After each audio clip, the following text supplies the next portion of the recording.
This is what I'm talking about. Trash talking, mocking, anger, hate towards both of these teams, and we haven't even played the fucking game yet.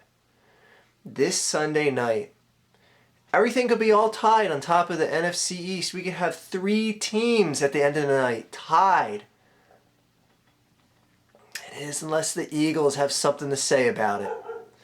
There's been a lot has been said by the Giants fans and specifically players on the Giants.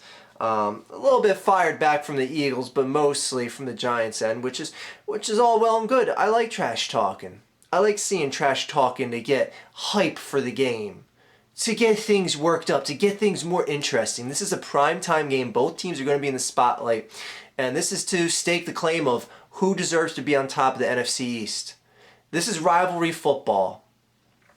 Eagles are going to be wearing black on black pants and jerseys, tights and jerseys, whatever you want to call it. First time ever they've been doing that. I'm a little mixed with that because that's really like, that's the Raiders thing. And then the Ravens went to black on black a few years ago, and I was like, it's cool. It blends well with the purple, I guess. And now the Eagles are doing it.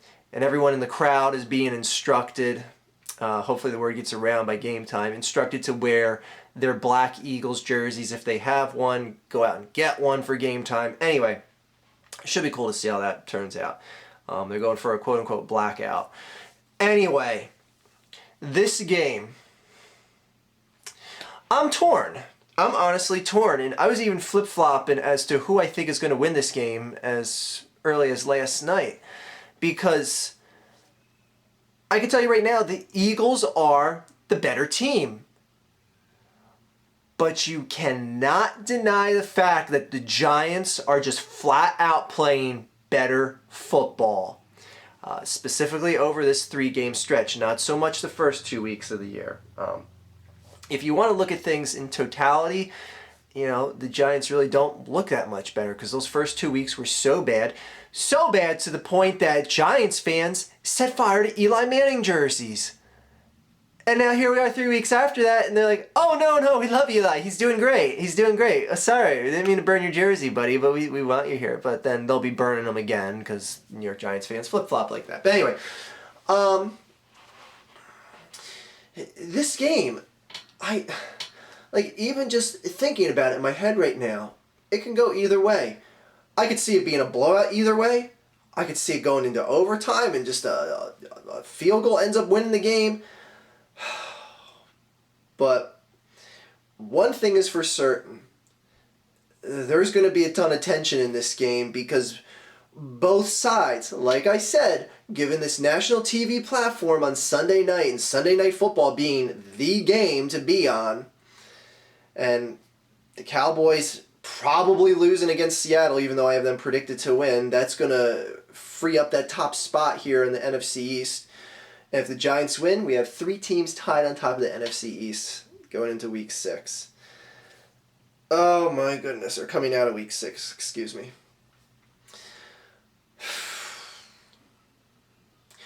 Look, Nick Foles, play a full 4 quarters of football. Show us that last year wasn't a fluke. That's all I'm asking for. Don't carelessly fumble the ball when you're sliding head first. Oh, I can't believe it. That turned the whole tide of that Rams game last week. But anyway,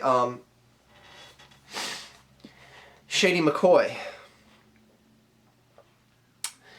Is it possible for you to have another fucking stinker?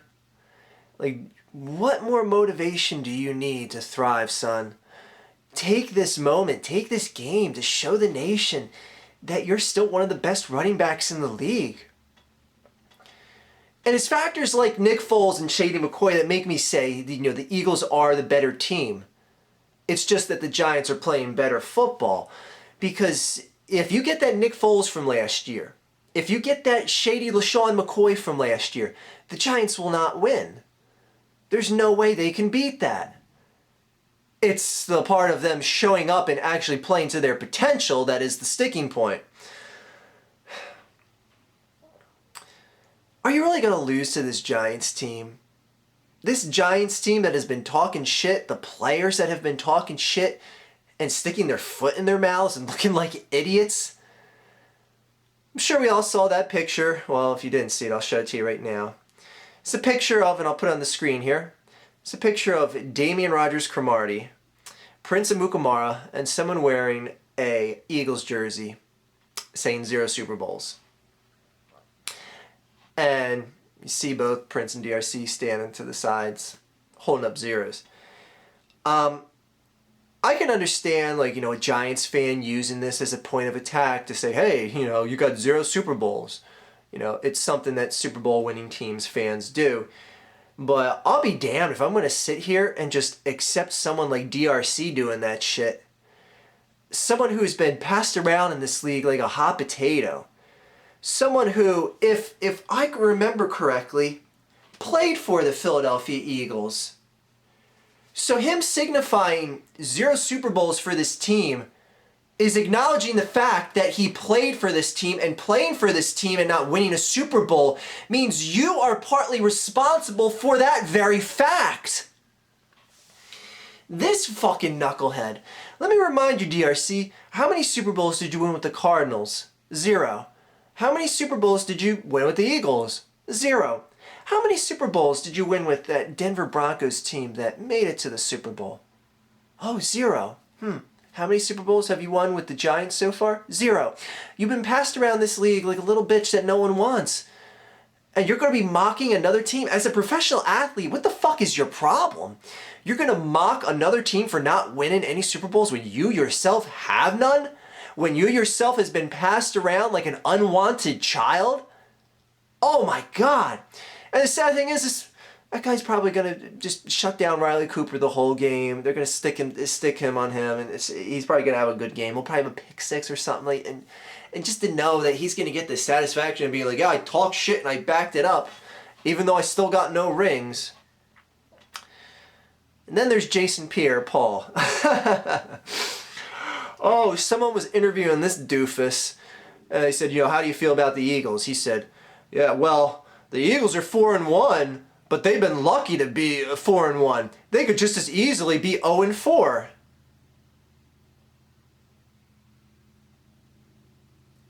Let's see, they're 4-1, but they could just as easily be 0-4.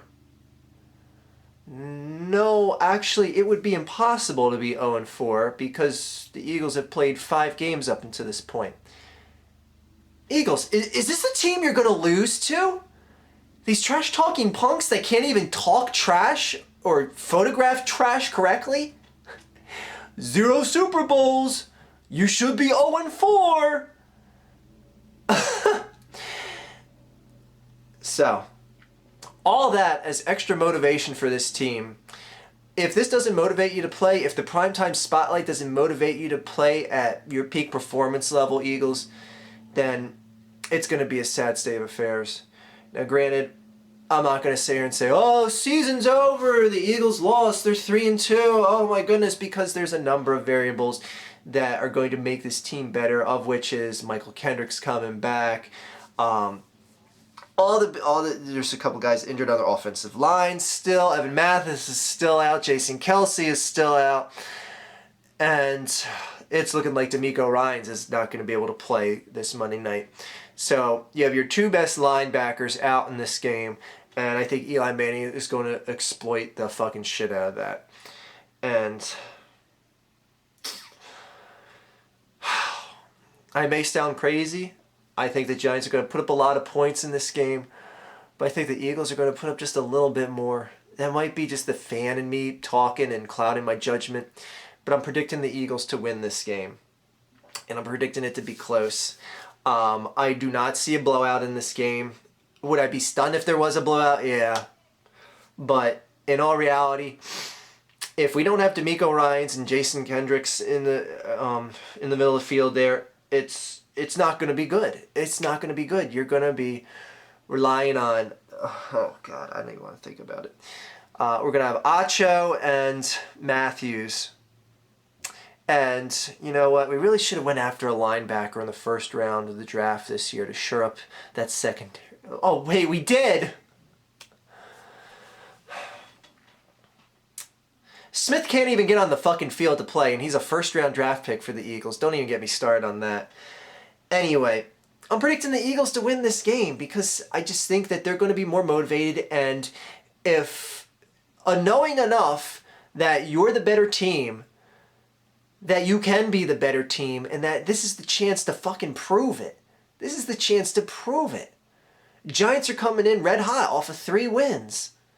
I also asked myself, is it possible for Eli Manning to have 4 good games in a row this year? Seeing what he looked like last year, seeing what he looked like the first 2 weeks of the season. Giants are down a running back in this game too, so they're going to have to focus on the pass, which unfortunately is the weakest thing for the Eagles to defend. I don't know, I just see the Eagles winning this in a very close game, in a very good game. Anyway, go Eagles.